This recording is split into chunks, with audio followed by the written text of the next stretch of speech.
Hadin ke jimpurna bansa pleno yak yimani ni ke jaka mani blai na duka khandru trik unailar arjar arpoi ka sorkar jelah ka khat artrik unailar arjar arpoi ka lumya ke jelang bat kinoi niam ban Ïathir sani ba halor ki kyndon ïada COVID-19 kiban petrikam haki yimani kumon sukudo ba sorkar jelah nalor ka jingsha no ban pli yak yimani kala penmaru pelasya ban penlong ki jing tho songkurim ka sorkar kala koduru ba ka jinglai yimani ni jaka mani blai kamdei ban palat yak sipawa na ka jingdon kipai tungen Chief Secretary ka Sorkar jela OMS raw ulong ba ka jelang ka long ban pentik na khaddu iki kyndon ïada COVID-19 ha ka bai dei bat ki yingmani bat ki jingit ho songkurim kumju ka jingpen suri ki brio mensim injek ïada COVID-19.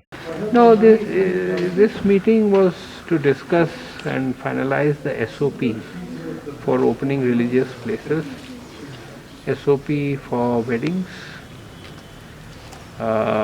and also to seek the support of all faith-based institutions in the vaccination efforts of the government. So broadly, these were the three things discussed. No, I mean it will be an advisory, but it will not be mandatory. But yes, it will be an advisory that it is better that only vaccinated people attend. To cover all eligible persons, that is our target. Though we want to reach to every eligible citizen of the state. Okay. So 18 plus we should have 100% coverage. That is the target.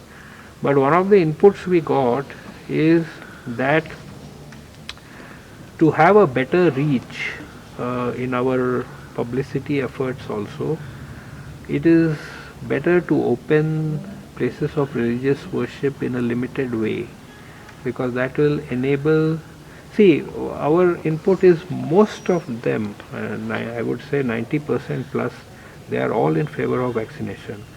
So it'll also help the government in the sense that they can reach out to their respective congregations.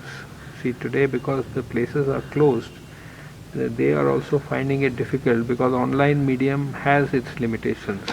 So we expect that with this opening it will also help the vaccination effort of the government.